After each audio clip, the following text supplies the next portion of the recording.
on va commencer d'ici quelques instants cette conférence, la première de l'année. Et c'est sans doute pas un hasard qu'on inaugure ce cycle de conférences avec Laurent Douzou, donc, qui fait partie de notre conseil scientifique institutionnel et du conseil scientifique de l'exposition Jean Moulin, que vous avez peut-être vu, et en tout cas vous pouvez encore voir jusqu'au 26 mai.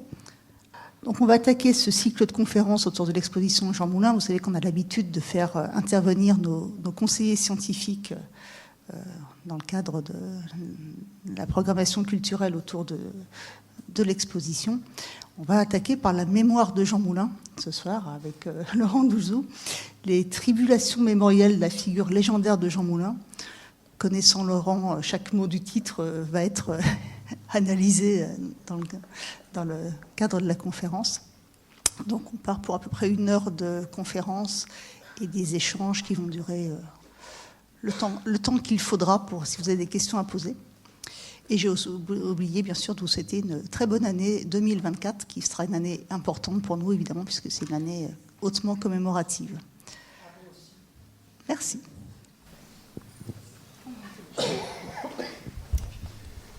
Merci évidemment de votre invitation. Vous savez que je suis toujours très, très heureux de venir au CHRD. Et on a donc décidé de consacrer cette prise de parole aux tribulations mémorielles de la figure légendaire de Jean Moulin. Et j'ai commencé par cette photo.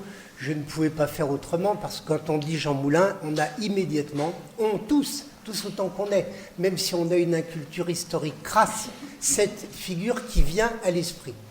C'est intéressant parce que vous savez que cette photo, elle est antérieure à 1940, en tout cas à la défaite, mais ça ne fait rien, elle symbolise à merveille, avec son clair-obscur, avec le feutre, l'écharpe qui est censée dissimuler une blessure qui n'existe pas encore, elle symbolise quoi? Toutes les représentations qu'on a autour de la figure de Jean Moulin. Ça veut dire quoi? Ça veut dire que cet homme-là est devenu un véritable lieu de mémoire au sens où Pierre Nora emploie le terme. C'est-à-dire qu'il n'y a pas besoin de le connaître dans le détail. Souvent, les gens ne connaissent pas le détail de sa vie et de son parcours. Simplement, dès qu'on dit Moulin, on pense immédiatement résistance et cette photo surgit. Alors vous me direz, est-ce que c'est si établi que ça, que c'est un lieu de mémoire? Mais je vais vous en donner une preuve qui m'a été fournie par Marion Vivier du CHRD, qui il y a 2 jours m'a envoyé un diapositive en me disant voilà ce que j'ai trouvé pendant les fêtes, et c'est ceci. C'est un emballage d'apéricube. Et vous avez résistant, chapeau, Malraux, et vous avez en dessous, à l'envers, la réponse, Jean Moulin. Alors vous me direz, c'est peut-être irrespectueux de commencer comme ça, c'est tout le contraire. Ça veut dire que sa notoriété est telle, si vous voulez, qu'on peut jouer à ce type de jeu avec lui. Il y a très peu de personnages dont on peut dire ça en réalité. Donc, ça montre quoi? Qu'on a là quelqu'un dont la mémoire est omniprésente. Ce que je vais essayer de montrer ce soir, c'est que tel n'a pas toujours été le cas. D'où la formulation de tribulation. Cette mémoire-là, comme beaucoup d'autres, a eu un certain mal à s'imposer, et après, elle l'a fait de façon éclatante. Donc je vais procéder en 3 temps. D'ordinaire, je ne fais pas ça, ça fait très Sciences Po, mais tant pis. Premier temps, les étapes de la montée en puissance de la mémoire de Moulin par l'effet conjugué d'une volonté politique et d'un tenace travail historiographique. Deuxième temps, les incidences de cette notoriété grandissante sur la production éditoriale dédiée à Jean Moulin. Et le troisième temps, ça dépendra un peu des minutes qui me resteront, mais j'esquisserai une réflexion sur la manière dont la figure de Jean Moulin a été et est utilisée dans le débat public, je dirais au bas mot, depuis 1958. Jean Moulin, c'est quelqu'un qui a concentré entre ses mains des responsabilités énormes. Vous savez qu'il a été fait compagnon de la Libération par le général de Gaulle le 17 octobre 1942, c'est-à-dire qu'il fait partie de la petite poignée des compagnons de 41-42. Il a donc été distingué très tôt. Il a été délégué du général de Gaulle en France métropolitaine, président du directoire des mouvements unis de résistance, président du Conseil national de la résistance, commissaire national en mission, c'est-à-dire qu'il avait rang de ministre, Et comme vous le savez, il a été arrêté le 21 juin 1943, moins d'un mois après avoir présidé la réunion constitutive du Conseil national de la résistance, et il a très tôt figuré dans le panthéon, ou dans le Gotha, comme vous voudrez, des héros et des héroïnes de la résistance, dans ce que Georges Altman de Franc-Tireur appelait la haute société résistante. Il a très tôt été de cette société-là. Alors, il y en a de multiples preuves. J'ai pris sur arrêt sur image dans ina.fr, je vous recommande vivement d'aller jeter un œil sur ina.fr. Vous avez le film aux actualités cinématographiques sur l'inauguration par le général de Gaulle le 27 mai 1945, donc deuxième anniversaire de la création du CNR, d'une plaque à la mémoire de Jean Moulin, président du CNR. Et vous avez là, c'est alors, si vous regardez bien, vous trouverez ça très facilement, c'est une réunion très étrange parce que les membres du CNR sont présents ce jour-là, rue du Four à Paris. Ils siègent autour de la table et il y a une photo de Moulin avec un crêpe noir qui est, ce qui est assez macabre, posé sur une chaise pour représenter la réunion telle qu'elle s'est déroulée 2 ans plus tôt. Il se trouve que Jean Moulin a eu un relais très efficace dans les hautes sphères politiques de l'immédiate après-guerre et ce relais s'appelait Georges Bidault. Georges Bidault a attribué le 5 octobre 1946, alors qu'il était président du gouvernement provisoire de la République française et ministre des Affaires étrangères, la médaille militaire à Jean Moulin. Et les termes qu'il employait pour attribuer cette médaille valent d'être lus. Jean Moulin, chargé de mission de première classe, sous-officier de l'armée française, préfet de la République, organisateur et unificateur de la résistance, exemple d'indomptable courage, modèle rayonnant de sagesse et de cœur, inspirateur exaltant d'espérance, a commandé en chef devant l'ennemi qu'il a torturé et assassiné. Chevalier de la Légion d'honneur, fait compagnon de la libération sous le nom de caporal Mercier, héros légendaire, appartient désormais à l'histoire et à la vénération du pays sous son vrai nom de Jean Moulin. Alors, je voulais donner cette citation parce qu'elle est très intéressante. D'un côté, elle a la sécheresse des formulations militaires. Et d'un autre côté, elle va très loin. Parce qu'on voit que ce sous-officier a commandé en chef devant l'ennemi. C'est pas très courant, ça. En général, un caporal ne dirige pas les armées. Et là, vous avez quoi? Vous avez une spécificité de la lutte clandestine qui est très, très intéressante. Cet homme-là a effectivement été commandant en chef de la résistance métropolitaine intérieure. Puis il y a un deuxième élément qui m'intéresse bien, c'est le sous son vrai nom de Jean Moulin. Parce qu'en fait, un des obstacles à l'éclosion de sa mémoire, c'est le fait qu'on connaissait Rex, Max, Régis, mais pas Moulin. Que Cordier lui-même, qui était son secrétaire, a expliqué que c'est seulement à la Libération, et très fortuitement, qu'il a compris que Rex, c'était le préfet Jean Moulin. Il avait travaillé 1 an aux côtés de Moulin sans savoir quelle était sa véritable identité. Donc au fond, ce que nous dit là, à travers cette attribution Georges Bidault, c'est qu'on lui restitue son vrai nom. Et en lui restituant son vrai nom, peut-être qu'on peut laisser sa mémoire prospérer.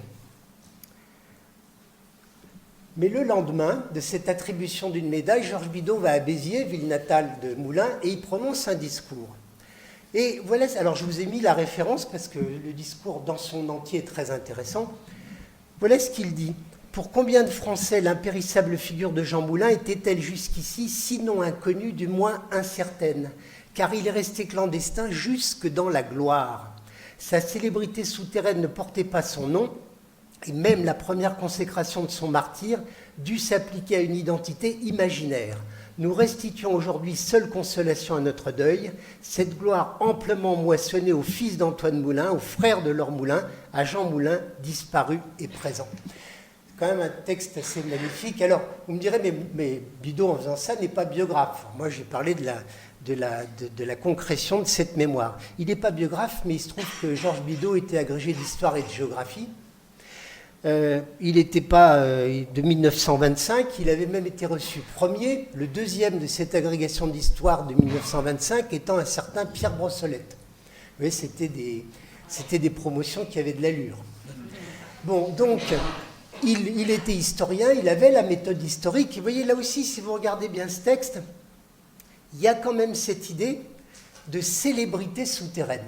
Ça veut dire quoi? Ça veut dire que ce qu'il nous dit là, entre les lignes, c'est que tout le monde dans le petit monde clos de la clandestinité sait qui est Moulin. Il n'y a pas besoin de leur expliquer. Mais tous les autres, je veux dire la grande masse des autres, il va falloir le leur expliquer. Parce que Moulin, c'est un personnage qui leur est complètement inconnu. Il emploie une expression que j'aime beaucoup, il dit « il est resté clandestin jusque dans sa gloire ». Je crois que ça, c'est vraiment quelque chose qui est un type de paradoxe extrêmement intéressant. Alors, Bidault n'est pas le seul à avoir joué le rôle de relais. Il y en a un autre, mais là je passerai très vite parce que vous le connaissez tous, c'est le général de Gaulle. Son premier tome des Mémoires de guerre en 1954 fait un portrait de la part du général de Gaulle, qui fendait rarement l'armure, presque chaleureux. Je dirais presque chaleureux.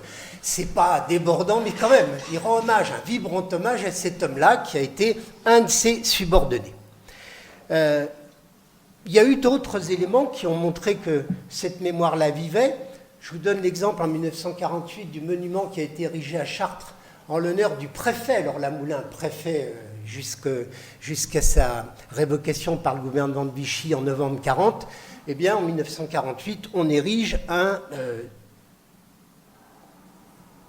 monument à sa mémoire, ça dit à la mémoire de Jean Moulin, organisateur de la résistance, héros et martyr, et à tous ceux qui le suivirent. Autre exemple qui montre que sa mémoire est quand même là, présente, c'est la première série des héros de la résistance. Les Postes vont faire plusieurs séries d'héros de la résistance, et la première, vous voyez, on prend Jean Moulin, Honoré d'Estienne d'Orve, Pierre Brossolette, Jean-Baptiste Lebas, un socialiste SFIO du Nord, et Robert Keller. Pourquoi Robert Keller? Parce que dans chacune de ces séries, il y a toujours un membre des PTT. On n'oublie pas les siens. Vous voyez, quand je dis on n'oublie pas les siens, ce n'est pas une plaisanterie, ça veut dire que la mémoire ne vit que si des gens la tiennent, la promeuvent, s'échinent à la garder vivante en quelque sorte. Et les PTT font partie de ça. Donc là, vous avez Moulin dans la première série. Ce qui veut dire quoi? Il y aura d'autres séries, mais là, ça montre que quand on a à choisir 5 personnages, ben on choisit Moulin, évidemment. Évidemment, évidemment. Alors, qu'est-ce que j'ai essayé de montrer à travers Bidault, Charles de Gaulle, et puis cette série des héros de la résistance, qui est due à un ministre des PTT qui était ancien résistant? C'est qu'il y a eu d'abord autour de Moulin ce que j'appellerais une mémoire fraternelle. C'est-à-dire que ce sont ses frères et sœurs d'armes qui ont porté cette mémoire. Et ça, c'est le premier temps de la mémoire. Si cette mémoire-là n'avait pas existé, il y a fort à parier que la mémoire de Moulin se serait effacée assez rapidement. Donc ça, c'est absolument essentiel. Après, il y a eu un relais qui a été pris par les historiens. Et le plus important, c'est Henri Michel. Henri Michel, je vous ai mis là sa biographie succincte, c'est un historien de profession, il a été résistant, et il va jouer un rôle absolument crucial dans l'organisation des études sur l'histoire de la résistance, je dirais au bas mot entre 1950 et la fin des années 1970. Il est le grand maître des études résistantes en France. Il coordonne absolument tout. Il a un correspondant départemental dans chaque département de France. Il fait des réunions. Il connaît le ban et l'arrière-ban de la résistance et de la déportation. Bref, rien ne se fait sans qu'Henri Michel donne son imprimature. Or, Henri Michel, en 1964, quelques mois avant la panthéonisation de Jean Moulin, fait un livre qui s'appelle « Jean Moulin, l'unificateur ». Et vous voyez, c'est intéressant parce que quand on fait un titre, on se creuse la tête. Qu'est-ce qu'on va pouvoir mettre comme concept en avant? Et là, le concept, il est tout trouvé. Au fond, nous dit Henri Michel, je ne dis pas au fond, je pourrais le citer quasi littéralement, et Malraux le reprendra le 19 décembre 1964, avant Moulin, il y a des résistances, après Moulin, il y a une ou la résistance. On pourrait beaucoup discuter, peut-être on discutera dans la séance où on fera question-réponse sur cette affirmation, mais globalement, grosso modo, elle est exacte. Alors Henri Michel, il avait comme particularité de connaître tout ce qui se produisait sur la résistance, toutes les études. Il les coordonnait, donc il les connaissait de première main. Et il avait accès à certaines archives qui n'étaient pas ouvertes au commun des mortels et au commun des historiens. Donc il a fait en 1964 un travail, à mes yeux, encore aujourd'hui très remarquable. Mais il s'est heurté à un obstacle. Et voilà ce qu'il dit. Nous ne célerons pas que dans notre recherche de Jean Moulin, à partir des rares vestiges que ce résistant modèle avait laissés, nous avons été pris d'admiration et comme d'une amitié posthume pour notre héros, au fur et à mesure que se découvraient à nous toutes les facettes de sa riche personnalité, en même temps que prenaient leur dimension réelle les difficultés qu'il avait dû vaincre pour succomber héroïquement une fois sa tâche accomplie. Là, c'est intéressant parce qu'Henri Michel va au bord du précipice. C'est-à-dire que quand vous affirmez ça, on peut tout de suite dire ça, c'est pas un véritable historien. Le véritable historien garde sa distance, peut développer de l'empathie, mais pas de la sympathie. Donc, qu'est-ce que c'est que cette affirmation de sympathie? Mais moi, je dirais, c'est le poids que pèse Moulin aux yeux de son biographe. C'est très difficile d'approcher un personnage comme celui-là. Et ce qu'on voit très bien là-dedans, c'est qu'Henri Michel, qui est encore une fois une figure très importante du paysage historiographique, est au sens propre du terme intimidé par Jean Moulin et inquiet à l'idée qu'il est en train d'écrire sa biographie. Ça, c'est très intéressant parce que ça montre déjà que la mémoire de Moulin, elle a commencé, comment dire, à se dilater en quelque sorte. C'est-à-dire que ce n'est pas une biographie sur n'importe qui, c'est une biographie sur un personnage qui de plus en plus apparaît comme personnage absolument central de l'histoire de la résistance. Alors, cette question de la bonne distance avec son sujet, son objet, comme on dit en histoire, Jean Moulin, elle s'est posée ensuite à tous ses biographes. Il n'y a pas un biographe qui n'ait pas été guetté par ce danger-là. Est-ce que je n'ai pas trop de sympathie, on pourrait presque dire d'amour pour mon personnage? Et si j'en ai trop, ben je perds cette distance critique absolument indispensable et ce que j'écris peut être sujet à caution. Pourquoi j'ai cité Henri Michel? Parce que vous voyez là l'entrée en lice de ce que j'appellerais la mémoire savante ou la mémoire scientifique. Donc on a d'abord la mémoire fraternelle, et puis le relais est pris, mais ça n'exclut pas la première qui continue à se développer, par la mémoire scientifique ou savante, portée par l'historien le plus renommé de l'époque. Et puis évidemment, j'ai dit, ce livre paraît quelques mois avant la panthéonisation. Je n'ai même pas besoin, je pense, d'entrer dans le détail. Le 19 décembre 1964, le général de Gaulle fait entrer au Panthéon Jean Moulin. Il ne prononce pas lui-même l'oraison funèbre. J'allais dire, il est trop fin politique et trop intelligent pour ça. Il délègue cette tâche à un véritable écrivain, qui est André Malraux. Et cette cérémonie, je vais passer un peu vite, mais elle est très très intéressante. Parce qu'on la présente souvent comme, et c'est pas faux, comme la glorification de la France combattante, c'est-à-dire du général de Gaulle, à l'époque président de la République en exercice, qui, en faisant entrer Moulin au Panthéon, célèbre par là même l'action qu'il a menée en tant que chef de la France combattante. C'est QFD, c'est vrai. Mais il y a une autre dimension dans cette cérémonie qui est plus difficile à voir. J'ai essayé de vous la montrer à travers cette image. Vous y voyez le général de Gaulle saluant, avec salut militaire, le catafalque de Malraux, et vous avez Pierre Messmer, ministre des Armées. Vous avez caché par le képi du général de Gaulle Jean Sainteny, ministre des Anciens Combattants, Georges Pompidou et André Malraux, qui entourent le général. Est-ce que vous remarquez que sur le par-dessus de Messmer et de Malraux, vous avez une décoration, qui est la Croix de la Libération. Ils font partie des 1036 qui ont reçu la Croix de la Libération. Et il se trouve que Sainteny, qui est caché, l'a reçu aussi. Quant au général de Gaulle, il est le grand maître de l'ordre de la Libération. Il n'y a qu'un seul être assez seul sur cette photo, c'est Georges Pompidou, qui ne peut pas arborer cette distinction. Ça a dû être très cruel pour le Premier ministre de l'époque que cet entre-soi, parce que là on n'est même pas dans l'entre-soi résistant, on est dans l'entre-soi de l'élite distinguée par la Croix de la Libération. Ça veut dire que une petite élite rend hommage à l'un des siens. Moulin, je l'ai dit, est compagnon lui aussi. C'est-à-dire que, alors lisez les anti-mémoires de Malraux et vous verrez qu'il l'explique noir sur blanc. Il dit il y a deux cérémonies. Il y a celle qui est conduite à la ORTF, la télévision française, et que voient des millions de spectateurs, de téléspectateurs. Et puis il y a la cérémonie que nous menons entre nous. Entre nous, c'est-à-dire entre ceux qui savent vraiment ce que nous commémorons et ce que représente Moulins. C'est intéressant parce que vous avez vraiment 2 degrés là, qui coexistent, mais qui ne sont absolument pas de même nature. Et Malraux, qui était un être très lucide, termine ce passage des anti-mémoires en disant « Puis ça y est, la télévision est partie, les projecteurs se sont éteints, la nuit tombe et nous nous retrouvons, nous, entre nous, les compagnons, laissant entendre qu'ils sont en train de disparaître et qu'ils sont la dernière garde, en quelque sorte, qui pourra entourer Moulins. » Alors, j'en viens maintenant au discours même de Malraux, qui est très fascinant. Parce que d'habitude, quand vous panthéonisez quelqu'un ou quelqu'une, maintenant, vous retracez sa biographie.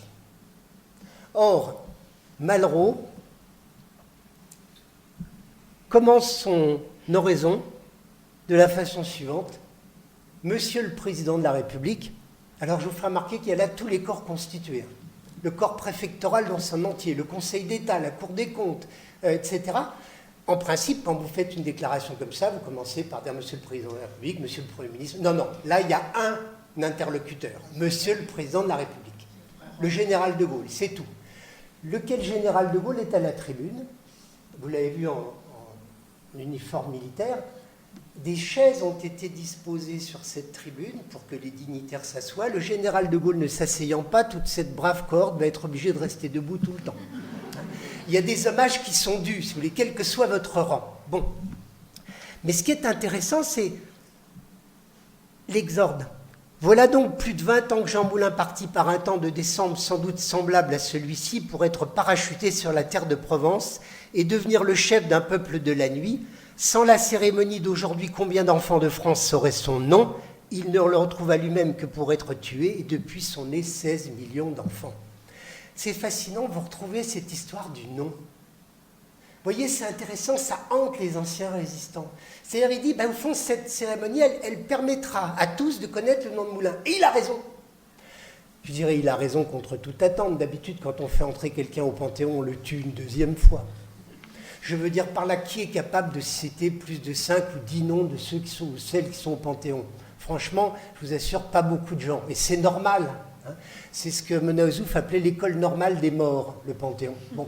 Donc, c'est bien d'y entrer, mais en même temps, on vous oublie aussitôt que vous y êtes entré, sauf si vous visitez le Panthéon. Or, la panthéonisation de Moulins, elle a réussi de façon éclatante. Et vous savez pourquoi? Parce qu'il n'y a pas de biographie dans l'oraison funèbre de Malraux. Relisez le texte, il est très aisément accessible. Je vous mets au défi de reconstituer la biographie de Moulins à partir de ce texte. C'est impossible. Vous pourrez grappiller ici, là, qu'il est préfet. Vous pourrez grappiller qu'il a aidé la République espagnole. C'est tout. Et puis qu'il est le chef du peuple de la nuit, la belle affaire. Mais quel a été son parcours? Il ne le dira pas. Et c'est ce que dit l'exorde. Voici plus de 20 ans que Jean Moulin partit. Il prend Moulin le 2 janvier 1942 quand il est parachuté. Et il ne dira rien de sa biographie. Pourquoi? Parce que Malraux, qui est un redoutable orateur, qui maîtrise la rhétorique comme personne, au point qu'on a dit que son oraison funèbre ressuscitait un genre qui avait autrefois été exalté par Bossuet. Donc ça nous rajeunit pas. Malraux, que fait-il? Il se garde bien de célébrer l'homme Moulin. Vous avez tous ça en tête, il fait entrer au Panthéon Moulin et le cortège de ceux qui l'accompagnent, avec, dit-il, la dernière femme morte à Ravensbrück pour avoir abrité l'un des nôtres. C'est donc pas Moulin qui entre au Panthéon avec des qualités extraordinaires d'un héros, c'est l'armée des ombres qui, à travers Moulin, entre au Panthéon. Ça, c'est une remarquable manière de faire entrer Moulin, parce que du coup, ça donne à Moulin une dimension que l'évocation de sa biographie ne lui aurait jamais conférée. Vous voyez, c'est là que, franchement, la rhétorique de Malraux va très loin. Alors, c'est d'autant plus remarquable que les très bons spécialistes de Malraux disent que, au moment où on lui a confié, le général de Gaulle lui a confié la tâche d'écrire cette oraison, qu'il n'a fait relire à personne, Malraux était au fond du trou. Il était dépressif au dernier degré, très accroché à la drogue, très malheureux de ne plus pouvoir écrire une ligne. En d'autres termes, on pouvait redouter le pire, si vous voulez, de l'oraison qu'il allait écrire. Or, voilà ce qu'il écrit. à mon sens aussi parce que, même s'il est entré beaucoup plus tardivement que Moulin en résistance, parce qu'il est entré à une date où Moulin était déjà mort, il fait partie de cette armée des ombres. Et donc il est capable de comprendre et d'évoquer de façon assez magistrale, j'allais dire, les représentations que charrie la lutte clandestine. Et si vous prenez le texte, autant il est peu disert sur la biographie de Moulin, autant il multiplie les images évocatrices sur ce qu'a été la lutte clandestine. Et ça, c'est ce qui fait évidemment la puissance de son texte. Je le cite là. Il dit qu'il fait entrer ici le peuple d'ombre que cet homme avait animé, qu'il symbolisait, qu'il faisait ici entrer comme une humble garde solennelle autour de son corps de mort. Et c'est « entre avec le peuple né de l'ombre et disparu avec elle, nos frères dans l'ordre de la nuit ». Le possessif est très intéressant. Hein. Nos frères, on est bien d'accord. C'est-à-dire que c'est bien Malraux, qualité de compagnon de la libération et de résistant, qui prononce l'oraison funèbre. J'allais dire que si vous lisez bien le texte, il y a encore autre chose de très très remarquable. Il cite dans ce texte le général de Gaulle. Il dit « le général de Gaulle fait ceci, fait cela ». C'est-à-dire il a commencé par « Monsieur le Président de la République », et puis il nous dit « mais moi je vous parle de quelqu'un d'autre, c'est le personnage historique ». Vous voyez, il y a quantité de degrés de lecture dans ce texte qui explique quoi? L'incroyable résonance qu'a eue cette panthéonisation. Et je dois dire qu'elle est intéressante aussi, cette résonance, parce que quand j'enseignais encore à mes étudiants en amphithéâtre, il m'arrivait de passer ou l'extrait ou dans l'intégralité le discours. Et chose extraordinaire, j'observais que chez de jeunes gens très déconnectés de l'histoire qu'on étudiait, il y avait la chair de poule. C'est-à-dire, il y a encore cette faculté qu'a ce texte, des années plus tard, à susciter une espèce de commentaire, d'émotion très profonde. Donc, pas de biographie, tout l'opposé, et une évocation. Alors, c'est quoi ce que fait là Malraux? C'est l'exaltation de ce que j'appellerais une mémoire à la fois fraternelle et politique. Mais elle n'est pas savante. Dans le texte de Malraux, il y a des approximations fâcheuses. Alors, si je dis ça, j'ai l'air du vieux grincheux universitaire qui met du rouge dans la marge. Non, surtout pas. Hein. C'est pas grave qu'il ait fait des approximations. Si ça servait son propos, tant mieux. Hein. Mais par exemple, il dit que Jean Moulin se tranche la gorge avec un rasoir. Sûrement pas, parce qu'il n'aurait pas survécu. Il explique que Jean Moulin dessine la caricature de son bourreau quand il ne peut plus écrire. Quelle peut être la source? C'est pas très grave. Parce que ce qui intéresse Malraux, ce n'est pas l'exactitude de tel ou tel fait, c'est la vérité du propos qu'il tient quant au fond. Vous voyez, c'est ça qui est très intéressant. Donc lui, c'est à la fois mémoire fraternelle, mémoire politique, parce qu'il est vrai qu'il exalte aussi, ce faisant, le chef de la France combattante. Et le chef de la France combattante, en 1964, nous qui avons un peu de recul, on sait qu'il commence à être fatigué.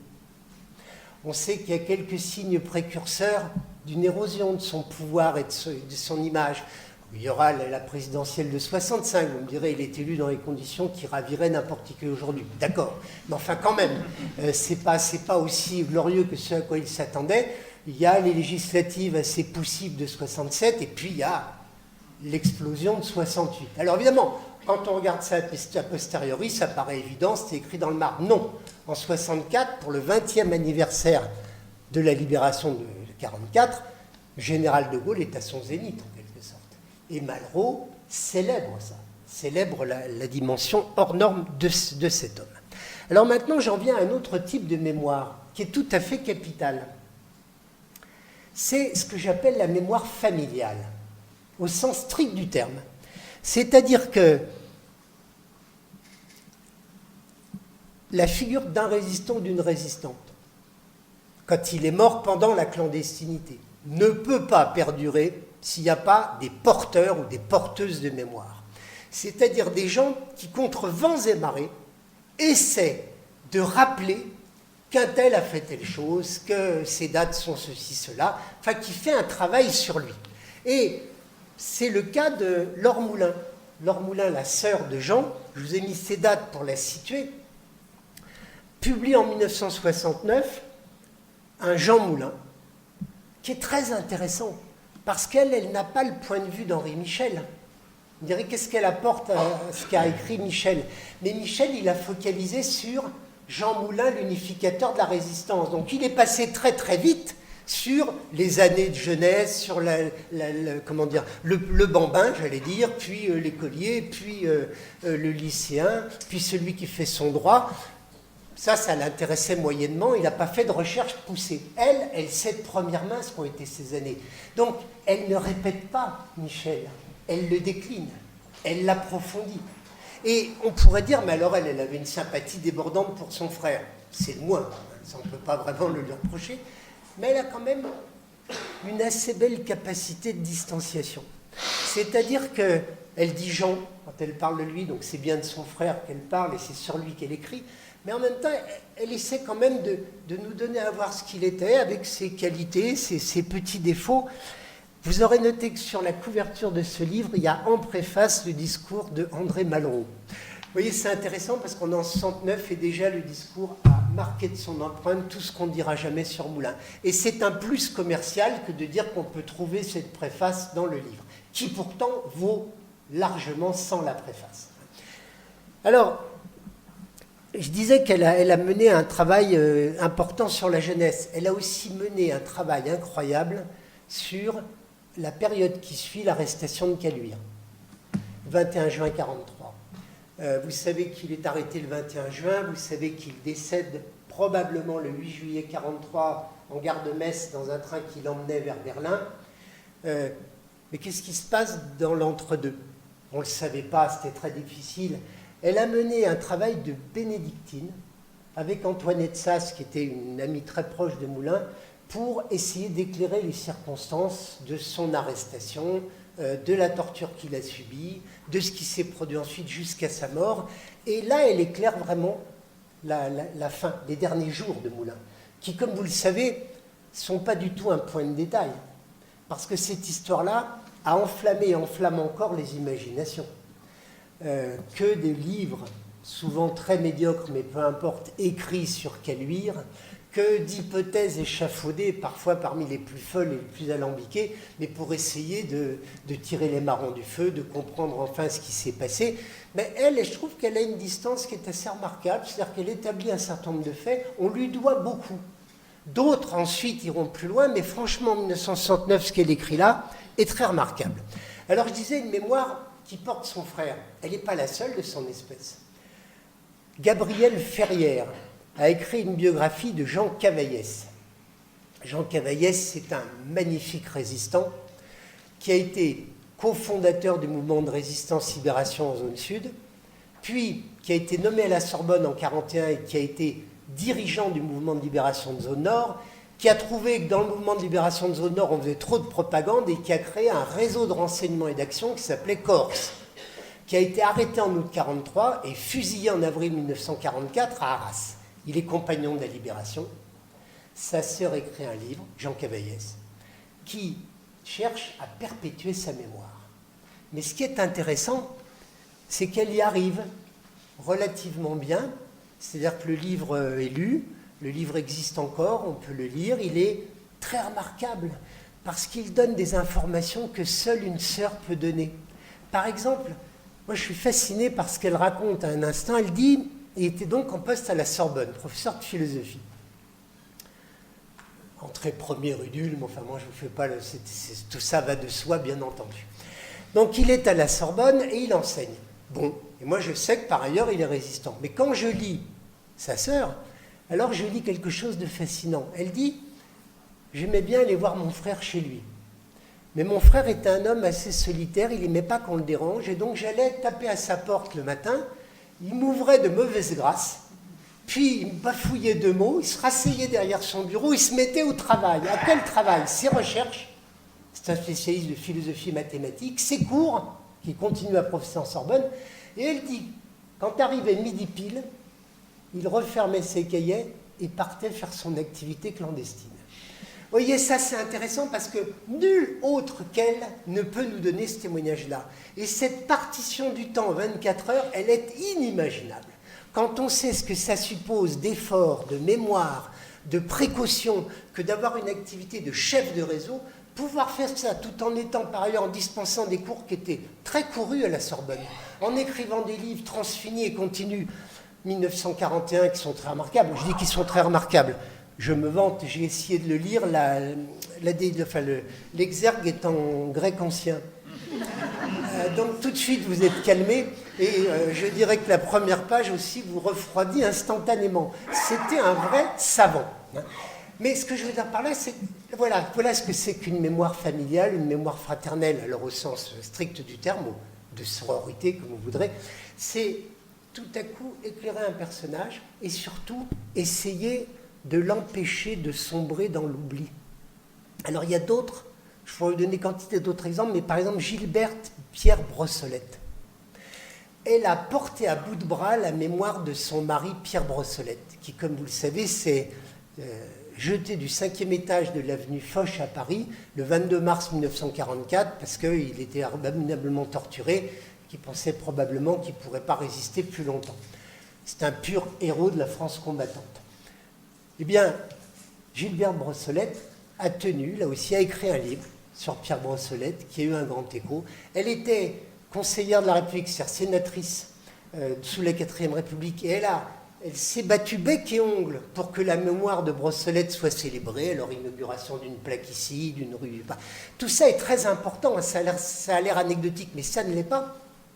Et pourquoi je vous dis tout ça? Parce que quand le général de Gaulle, en 1964, a émis l'idée qu'on allait panthéoniser un résistant pour le 20e anniversaire, s'est posé la question de savoir qui on allait panthéoniser. Eh bien, figurez-vous qu'il restait très peu de monde. Parce qu'il fallait que ce quelqu'un soit encore dans la mémoire collective, peu ou prou. Alors, je vous donne un exemple. Il y a un résistant admirable dont je parle toujours parce qu'il est fascinant, qui s'appelle Jacques Bingen. Jacques Bingen, 32 ans en 1940, ancien élève de l'école libre des sciences politiques, comme on disait à l'époque, de Sciences Po, Paris, ingénieur civil des mines, armateur de profession, beau-frère d'André Citroën, fait la campagne de 39-40, est blessé grièvement, est à l'hôpital, comprenant qu'il va être fait prisonnier de guerre, s'en va de l'hôpital, alors avec une canne, misérablement, en marchant comme il peut.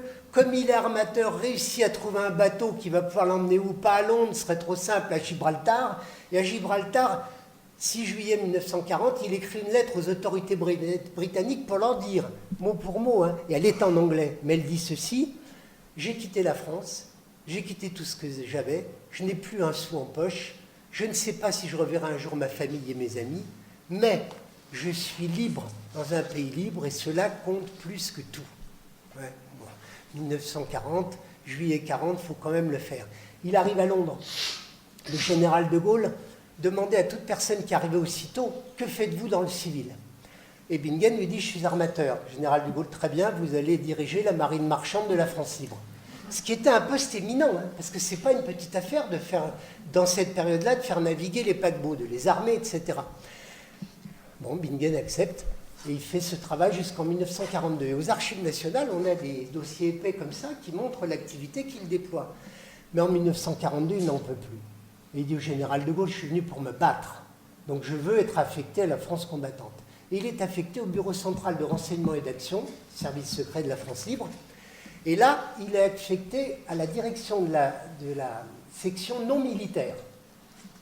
C'est-à-dire que son rôle va consister, entre autres, à débriefer les résistants qui viennent de France, les clandestins. Emmanuel Dacier de la Vigerie, Henri Freinet, Jean-Pierre Lévy, Christian Pinault, etc. Et il est fasciné par ce que ces gens lui racontent. Et il se dit, et moi je suis un rond de cuir ici, assis à Londres, c'est pas possible. Il demande à partir en mission. Pas question. On ne laisse pas partir le chef de la section non militaire en mission. Mais, Moulin arrêté, manque de cadre, août 43, on le parachute. Il va mener une mission de 8 mois, où en fait il succède à Moulin, il est délégué général par intérim en zone sud, et le 14 avril 1944, il écrit une lettre que vous trouverez très facilement dans le dictionnaire historique de la résistance française dirigé par François Marcot, ou ailleurs, mais là vous la trouvez. 14 avril 1944, lettre rarissime, parce que d'habitude les résistants ne couchent pas leurs états d'âme sur le papier, qui dit en substance, mais là aussi je le cite à peu près mot pour mot, je me sens cerné de plus en plus, mon espérance de vie clandestine se réduit comme peau de chagrin, je peux être arrêté d'un moment à un autre, et je veux que mes proches, ma famille, mes amis, sachent ce que j'ai éprouvé pendant les 8 mois de ma mission. Et il dit, j'ai vécu une vie comme aucun homme n'en vit en toute sa vie en 8 mois. Et il dit qu'il a vécu, je le cite, une paradisiaque période d'enfer. Vous voyez, la formule, c'est les... Et 12 mai, il est arrêté à Clermont-Ferrand, il croque sa pilule de cyanure, exit Bingen. Vous me direz pourquoi j'ai insisté là-dessus, parce que vous voyez la dimension du personnage. Il a été fait compagnon de la Libération, bien entendu. On a lancé un paquebot à son nom après-guerre, donc je ne dis pas qu'il est oublié, mais en 1964, son nom s'est effacé, il n'ira pas au Panthéon. Alors quels sont les prétendants? Jean Cavaillès, Pierre Brossolette, Jean Moulin. Ce sont à peu près les seuls. Pourquoi? Parce qu'il faut remplir des conditions draconiennes pour rentrer au Panthéon. Alors, vous trouverez ça dans aucun cahier des charges de l'époque, hein. Mais j'émets des hypothèses. Il faut avoir été un pionnier de la résistance. Ça réduit beaucoup, je vous assure, l'horizon. C'est-à-dire avoir été attesté résistant dès l'été 40. Il faut avoir été un dirigeant de la résistance. Il faut avoir été en aussi bon terme avec la résistance intérieure qu'avec la France combattante. Très difficile. Parce qu'en général, on est d'un côté ou de l'autre. C'est très difficile d'être adoubé par les deux. Et puis enfin, il faut avoir connu une fin héroïque, c'est-à-dire avoir été torturé à mort sans parler, ou avoir croqué sa pilule de cyanure. Vous voyez, le cercle des prétendants était extrêmement restreint. Alors c'est Moulin qui émerge. Pourquoi? Probablement parce que les mémoires dont j'ai parlé avant l'avaient porté davantage que les autres.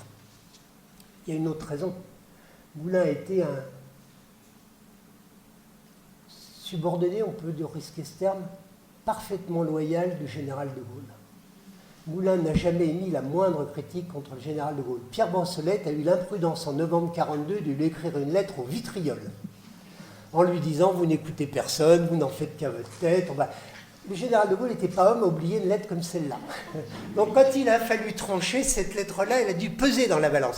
Et puis Brossolette, c'était la mémoire soutenue par la SFIO, par le Parti Socialiste SFIO. Pourquoi pas? Mais Moulin, lui, c'était une figure plus irénique, plus œcuménique. C'était un radical, j'allais dire, plus centriste en quelque sorte. Encore que, on en discutera peut-être, le mot centriste ne s'applique pas très bien à Moulin, parce que c'est quand même le chef de cabinet de Pierre Cot sous le Front populaire, et Pierre Cot ne passe pas pour un ministre particulièrement doux. La droite et l'extrême droite le haïssent. Moulin a beaucoup soutenu la République espagnole, y compris en fournissant de l'armement, ce qui était parfaitement interdit par la politique de non-intervention. Donc je ne dirais pas que c'était un radical, vous voyez, bon teint, milieu de la route. Mais bon, peu importe, il a une figure plus irénique. Et donc ça sera Moulin. Ça vous montre quoi? Que, vous voyez, cette panthéonisation, c'est déjà l'aboutissement d'un long chemin. Et que du coup, elle va éclipser tous ceux qui n'ont pas été panthéonisés. Alors, on dirait, mais Pierre Brossolette a été panthéonisé depuis. Oui, il a été panthéonisé, mais pas avec l'éclat de la panthéonisation de Moulin. Et même, il a été panthéonisé, je ne sais pas si vous en souvenez, avec des polémiques assez regrettables. Un certain nombre de gens ont signé une pétition disant « Il ne faut pas que Brossolette entre au Panthéon parce qu'il ne s'entendait pas avec Moulin ». Politiquement, hein, ils ont eu un vrai, fin mars 1943, un vrai différend où ils se sont apostrophés l'un l'autre, ça on le sait, avec la dernière vigueur sur la question du CNR, du Comité de coordination de zone Nord. Oui, il y a eu affrontement entre ces deux hommes. Mais vous voyez, des années plus tard, dire c'est quand même ennuyeux qu'il a eu le rejoindre, bon, c'est bizarre, mais ça montre à quel point aussi ces questions mémorielles restent brûlantes. Comment elles peuvent diviser encore. Et dans la figure de Moulin, ce qui est étonnant, c'est qu'elle ne divise pas. J'y reviendrai quand je parlerai de l'utilisation qu'on peut faire de sa mémoire. Alors, après tous ceux dont je viens de parler, vint Daniel Cordier. Alors, je vais aller vite sur Daniel Cordier, non pas que ce ne soit pas intéressant, mais j'ai déjà fait une conférence ici sur Daniel Cordier. Il y avait peut-être des gens ici qui l'ont écouté, donc je ne vais pas vous infliger une redite. Mais c'est un cas très intéressant. Parce que, à la fin des années 1970, il y a un jeune historien qui commence à apparaître dans le champ des études de l'histoire de la résistance, dont on sent qu'il va rivaliser avec Henri Michel et peut-être même tuer, académiquement s'entend, Henri Michel, qui s'appelle Jean-Pierre Azéma. Et Jean-Pierre Azéma, qui se fait connaître dans la collection Point Histoire Seuil par une histoire de Munich et de la Libération que tous les étudiants de toute une génération ont étudié, Jean-Pierre Azéma choisit comme sujet de thèse d'État Moulin. Bon, très bien. Et comme il commence ce travail, il fait une enquête orale. Parce qu'il n'y a pas beaucoup d'archives. À l'époque, les archives sont hermétiquement fermées. Donc il faut aller voir les survivants. Et il va voir Daniel Cordier, secrétaire de Moulin, de juillet 42 à juin 43. Et il s'aperçoit que Cordier a par devers lui des archives du BCRA. Cordier est assis sur des cartons d'archives du BCRA. Vous me direz comment c'est possible. Normalement, les archives BCRA sont des archives nationales. Oui, normalement. Mais jamais on n'a posé la question à Daniel Cordier, mais d'où viennent ces archives? Alors, j'ai eu la réponse par Bénédicte Vergès-Chaignon, qui a collaboré avec Daniel Cordier, qui le connaît bien, parce que je me suis dit, quand même, c'est étrange. Elle m'a dit, en réalité, quand le colonel Passy a quitté ses fonctions de patron de la DGER, service secret, en 1946, Cordier était en Suisse, où il était en convalescence. On a vidé son bureau à la DGER, et on a transporté les dossiers qui s'y trouvaient chez lui. Et Cordier s'est bien gardé de dire, ces dossiers, moi j'en veux pas. Il les a gardés. Ce qui veut dire que quand Daniel Cordier nous dit, c'est en 1977, en entendant Henri Freinet s'attaquer à la mémoire de Jean Moulin, que j'ai commencé à vouloir écrire, j'ai les plus grands doutes. Je pense qu'il y a très longtemps que Cordier caressait ce rêve d'écrire sur son patron en résistance, mais ce n'était pas si facile que ça, plus facile à dire qu'à faire. Donc il avait ses archives, et du coup, Azéma comprend qu'elles ne lui seront pas ouvertes, et Azéma abandonne sa thèse, mais fait mieux. Il adoube Daniel Cordier comme historien. Parce que Daniel Cordier, il n'a pas fait un semestre d'études d'histoire. Daniel Cordier, il avait 20 ans en 40, il en avait 24 à la Libération, sa vie commençait. Il n'a jamais fait d'études. Et donc, qu'est-ce qu'il a fait? Il a essayé de faire de la peinture, puis il est devenu galériste avec un énorme succès, mais il n'a jamais fait d'histoire. Il n'a pas écrit une ligne dans ce domaine. Que fait Azéma? Il le cornaque. Il le forme. Il discute avec lui. Ils s'entretiennent beaucoup l'un l'autre. Et Azéma va l'introniser historien par une conférence qui est restée dans les annales de l'historiographie de la résistance très importante. En juin 1983, dans le grand amphithéâtre de la Sorbonne, Daniel Cordier fait une conférence qui a un retentissement dans le milieu très important parce que Cordier explique dans cette conférence juin 1983 que l'histoire de la résistance a beaucoup de mal, que telle qu'on l'écrit, elle est très insatisfaisante, parce qu'elle ne s'appuie pas sur des archives, mais beaucoup sur la mémoire des acteurs et des actrices, et que donc on reconstruit sans arrêt. Et donc il condamne avec la dernière énergie les sources orales, les témoins, et il se réclame d'une histoire pure et dure, assise sur des archives écrites. Je dirais qu'en 1983, il peut le faire, puisque lui a des archives écrites.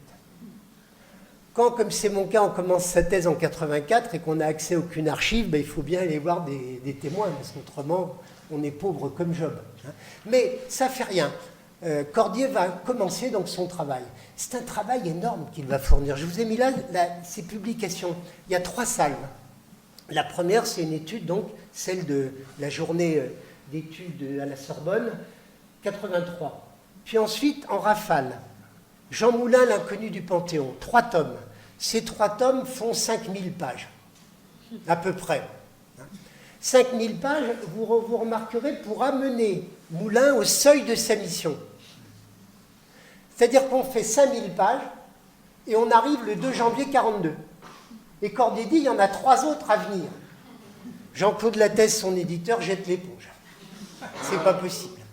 Et Pierre Nora, qui est un grand éditeur, prend Cordier chez Gallimard et lui fait faire une synthèse, si j'ose dire, de 1000 pages, 999 symboliquement, qui s'appelle La République des catacombes et qui synthétise les recherches de Cordier, qui est un remarquable ouvrage, remarquable, qui va au-delà de l'arrestation de Caluire et vraiment dont je recommande la lecture. Et puis, dernière salve, Cordier, qui a toujours récusé les témoins, se fait témoin de sa propre histoire.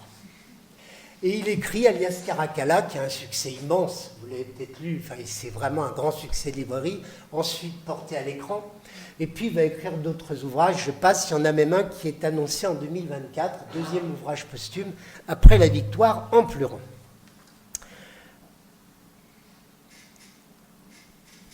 Le travail de Cordier est très très précieux. Pourquoi? Parce que Cordier, c'est quelqu'un qui travaille avec la foi du charbonnier. D'habitude, quand on a fait des études d'histoire, on apprend que dans toute étude, il y a des manques. Il y a des angles morts qu'on n'arrivera pas à avoir. Mais ça, Cordier ne s'y résout pas. Cordier veut tout mettre au clair. D'où les 3 énormes tomes qui, de la naissance de Moulin jusqu'à 1942, ne vous épargnent aucun détail. Vous savez absolument tout du carnet de santé, de ses carnets scolaires. Enfin, c'en est étouffant d'une certaine façon. Ça n'hiérarchise pas toujours tout, mais en tout cas, tout y est. Je veux dire, c'est exhaustif. Et c'est exhaustif, et ça a une autre vertu remarquable, c'est que pendant que Cordier écrit, des gens font paraître, surfant sur la notoriété croissante de la mémoire de Moulin, des ouvrages polémiques. Alors, je vous en ai mis quelques-uns là. C'est ce que j'appelle les variations qui écornent l'image de Moulin. Tantôt, on en fait un homme à la solde de Moscou, tantôt un agent américain. Enfin bon, je passe sur ces délires. Mais ce qui est intéressant, c'est que Cordier aurait pu balayer ça d'un revers de main. Dans tout ce qu'il écrit, il consacre des dizaines de pages à réfuter ses thèses fantaisistes. Donc il a un rôle très très important pour établir les faits vraiment. Et je vous ai mis à cet endroit-là cette photo de Moulin avec Pierre Cotte à Megève en 1935, que j'extrais du livre du journaliste Pierre Péan. Parce qu'il y a une mémoire que je n'ai pas évoquée, c'est la mémoire journalistique. Pierre Péan a écrit un livre que je vous recommande, vous les avez là, c'est Vie et mort de Jean Moulin, élément d'une biographie qu'il a publiée chez Fayard en 1998. Alors, Péan, c'était un pur journaliste, pas un historien, mais c'était un très bon journaliste d'investigation. Et quand vous le lisez, c'est assez intéressant parce que apparaît un Moulin qu'on ne voit jamais. Moulin qu'on voit, c'est celui du chapeau dont on a parlé au début. Mais là, vous voyez un tout autre gars, plein de vie, skieur émérite. On aurait pu ajouter fréquentant les peintres de Montparnasse. J'ai envie de dire, il lui redonne de la vie. C'est plus le Moulin en pied, en quelque sorte, espèce de statue du commandeur qu'on a tous en tête. C'est un type qui a des amours, qui aime la poésie, qui adore la peinture, qui est fantasque, qui aime bien rigoler. Enfin bon, ça cadre pas très bien avec l'homme au feutre, vous voyez ce que je veux dire. Donc, il rend un très grand service par ce travail. Et il me semble que ça vaut la peine de le lire. Alors, ensuite, d'autres ont fait des ouvrages, je peux les citer que rapidement. Jean-Pierre Azéma, en 2003, a eu un repentir, vous savez, le repentir du peintre. C'est-à-dire, il s'est dit quand même, j'aurais tant voulu écrire là-dessus. Et donc, il a fait une synthèse, très remarquable aussi, de la biographie de Moulin. Très franchement, il ne pouvait rien apporter de neuf. Cordier avait ratissé tout ce qu'il avait ratissé. Mais il apporte une distance que le temps lui permet. Il n'a pas non plus été le secrétaire de Moulin, donc il a peut-être moins d'engagement affectif. Et du coup, le livre, sans apporter rien de neuf, parce que ce n'est pas possible, donne un éclairage qui est intéressant. Et ensuite, je vous ai cité quelques ouvrages. Bénédicte Vergès-Chaignon, aussi très bon ouvrage. Et puis, éclairant un autre domaine de Moulin, Christine Lévis-Touzé, Dominique Veillon, Jean Moulin, artiste préfet résistant. Ça aussi, c'est très intéressant. Et puis, je voulais vous signaler, actuellement disponible sur LCP, la chaîne parlementaire, en replay, un documentaire de 1983 qui est très remarquable. Parce que moi, ce soir, je vous parle, mais je vous parle avec la distance qu'implique le fait que je parle en janvier 2024. C'est froid ce que je dis. Si vous regardez le documentaire de 1983, vous y verrez Henri Freinet. vous y verrez Claude Bourdet, vous y verrez Lucie Raymond-Braque. Enfin, vous y verrez quantité de gens qui parlent de Moulins, et franchement, ça donne à l'homme une chair, comme disait Marc Bloch, qui est absolument irremplaçable. Et donc, ce documentaire qui n'est pas très long, je vous ai même mis, là, enfin, si vous allez sur LCP, que vous y replay, vous le trouverez très facilement, il est actuellement disponible, je vous le recommande chaudement.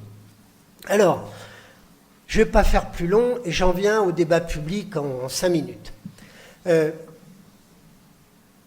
La première éruption de Moulins dans le débat public, elle date de 1958. En 1958, le général de Gaulle prend le pouvoir dans les conditions que vous savez. Ses fidèles nous expliquent que c'est le plus légalement du monde. Beaucoup de gens à l'époque en doutent fortement, en disant quand même, il y a eu un putsch en Algérie et tout ça a été bien monté. Bon, passons. En tout cas, il y a des gens, anciens résistants, que ça effraie au plus point, qui se disent il faut qu'on monte au créneau, il faut qu'on s'oppose à ce coup de force, et ils créent un club qu'ils appellent le club Jean Moulin. Et les deux protagonistes principaux de ce club, c'est Daniel Cordier et Stéphane Hessel, dont le nom vous est sans doute familier. Alors je vous renvoie à l'ouvrage de Claire Andrieux pour le détail, qu'elle illustre magnifiquement, mais c'est la première occurrence claire de Moulins dans le débat public. Ensuite, il va y avoir la panthéonisation de 64 dont j'ai parlé. Sous Georges Pompidou, rien. Et alors, pour une raison simple, je renvoie à la photo que j'ai montrée tout à l'heure. Georges Pompidou, disait-il, haïssait ces histoires de médailles. Et je vous ai mis l'interview en anglais de Pompidou au New York Times, 29 août 1971, qui se termine par « Je hais les médailles, je hais les décorations de toutes sortes ». Espèce de cri du cœur. Eh bien, sous Georges Pompidou, il n'y aura pas de célébration de la résistance ou de Jean Moulin. Bon. Sous Valéry Giscard d'Estaing, non plus. Alors, pour Pompidou, dernier point. Quand vous regardez la cérémonie du 19 décembre 1964, vous verrez à côté du général de Gaulle à la tribune quelqu'un qui s'appelle Jacques Chaban-Delmas, qui à l'époque est président de l'Assemblée nationale. Tous sont en par-dessus, lui en costume pour montrer qu'il est jeune et qu'il peut affronter le froid. Bon, c'est le personnage. Mais enfin, il a été général de brigade de la résistance intérieure à 29 ans. Il a été délégué militaire national. Il est compagnon de la libération. Or, cet homme-là, qui est présent le 1964, va être, comme vous le savez, le premier Premier ministre de Georges Pompidou. Et il va faire le discours sur la nouvelle société. Et Georges Pompidou n'aime pas beaucoup les barons du gaullisme, c'est-à-dire ceux qui appartiennent au cercle des gaullistes historiques, dont lui n'est pas, même s'il a un pro général. Et donc ça explique peut-être aussi que Pompidou ne fasse pas d'éclat particulier à la résistance. Alors, Valéry Giscard d'Estaing, rien sur la résistance non plus. François Mitterrand, lui, un coup d'éclat, au contraire. 21 mai 1981, la multiplication des roses au Panthéon, qui permet d'honorer avec la même rose 3 tombes, ce qui est un exploit. Jean Jaurès, Jean Moulin, Victor Schœlcher. Faites attention, François Mitterrand, c'est un homme qui est très très initié à la signification des symboles. On ne choisit pas ces 3 personnages-là au hasard. Et il est très clair que le Mitterrand de mai 80 choisit Moulin pour la raison qu'il est une figure irénique. Et que du coup, il le fait apparaître pour ce que doit être le président de la Ve République, le président de tous les Français. Et à côté de ça, vous avez Jaurès, qui écarte, je ne peux pas vous l'apprendre, de socialisme, et Schœlcher, l'abolition de l'esclavage. J'allais dire, le dosage est parfait. Vous voyez ? Et ça marque les esprits, cette cérémonie du Panthéon, mise en scène par Serge Moati, même si des esprits chagrins se moquent un peu de la multiplication des roses dont j'ai parlé.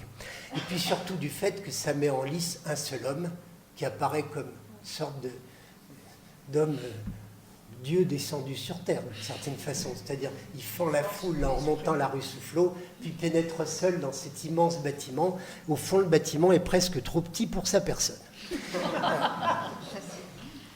Après, j'en viens à André Malraux, plutôt à la panthéonisation d'André Malraux. Et là, je vous ai mis le texte de Jacques Chirac. Bon, c'est intéressant parce qu'au fond, Jacques Chirac va parler de Moulins, mais comme il parle de Lazare Carnot, comme il parle de Victor Hugo, et il va parler de Moulin pour dire que Malraux en a fait l'éloge. Donc on ne peut pas dire que ce soit Moulin qui soit le centre de la cible, et c'est normal, on panthéonise Malraux. Mais j'ai envie de dire, si on panthéonise Malraux, c'est peut-être parce qu'il a panthéonisé Moulin. C'est-à-dire que c'est un écrivain reconnu, etc. Mais enfin, ce qui a marqué les esprits, fondamentalement, pour ceux qui ne sont pas des amoureux de littérature, c'est bien cette cérémonie. Sous la présidence de Nicolas Sarkozy, il y a des références innombrables au Conseil national de la résistance, mais pratiquement rien sur Jean Moulin. Donc c'est le Conseil national de la résistance qui sans arrêt est mentionné, ses avancées, etc., mais pas du tout Moulin. Et puis arrive François Hollande. Alors François Hollande, lui, il fait le 27 novembre 2015 une cérémonie d'hommage aux victimes des attentats terroristes du 13 novembre, Bataclan, aux Invalides. Et il termine en disant « Cette génération, la génération des jeunes gens fauchés sur les terrasses, vivra et vivra pleinement au nom des morts que nous pleurons aujourd'hui. Malgré les larmes, cette génération est aujourd'hui devenue le visage de la France. » Bon, la référence est parfaitement évidente, le visage de la France a, je l'ai mis en dessous, le discours, les phrases finales de l'oraison funèbre de Malraux. C'est vraiment une référence explicite, en quelque sorte, au discours de Malraux. C'est tout ce qu'il y a à retenir de ça. Alors, qu'est-ce qui se passe avec Emmanuel Macron? Un nombre de références comme jamais vu au CNR, jusqu'à reprendre le SIG CNR pour le Conseil national de la refondation. C'est de sa part évidemment délibéré, et c'est extrêmement intéressant, parce que ce Conseil national de la refondation lancé le 8 septembre 2022, il se réclame explicitement dans les mots et dans les écrits du président de la République comme sorte de continuité du programme du CNR. Bon. Alors il est vrai que François Bayrou n'est pas Jean Moulin, mais bon, ceci étant dit, le CNR, il s'en réclame. Je viens à un élément que vous connaissez ici à Lyon. Emmanuel Macron est venu le 8 mai 2023, donc il y a peu de temps, à la prison de Montluc. Il a fait un discours que j'ai relu, où il dresse un parallèle entre Marc Bloch et Jean Moulin, et où ensuite, alors, Marc Bloch et Jean Moulin, j'étais un peu froissé en lisant ce discours, parce qu'il y a des approximations, je disais tout à l'heure, les approximations, c'est pas très grave, ça dépend. Par exemple, il parle de Marc Bloch et il dit il a rejoint les francs-tireurs. Alors, les francs-tireurs, pour qui connaît la résistance, c'est les francs-tireurs et partisans communistes, et Marc Bloch n'a jamais rejoint les FTPF. Marc Bloch a rejoint le mouvement franc-tireur. Tout à fait autre chose. Et puis, c'est peut-être une coquille, mais à un moment, il parle d'un des membres du conseil du CNR en disant Jacques Debut-Ridel. C'est Jacques Debut-Bridel. Donc j'ai envie de dire, quand on regarde dans le détail, ça ne sonne pas très juste. Mais ce qui est intéressant, c'est qu'il a célébré de façon vibrante, je le cite, Jean Moulin, enfant de la République. Alors, il y a deux manières de comprendre ça. La première, c'est qu'au moment où le président est venu en mai 2023, vous savez peut-être qu'on avait maintenu à distance des gens qui avaient des casseroles et que c'était un déplacement difficile, périlleux pour lui. Bon. Mais il y a une autre explication, à mon avis, plus profonde, c'est que le président actuel a parfaitement compris que c'était une figure irénique. Et que donc, en célébrant Moulin, on pouvait étendre le spectre des gens qui, potentiellement, vous écoutent. Et ça m'amène à dire ceci. Finalement, aujourd'hui, Jean Moulin est revendiqué par tout le monde.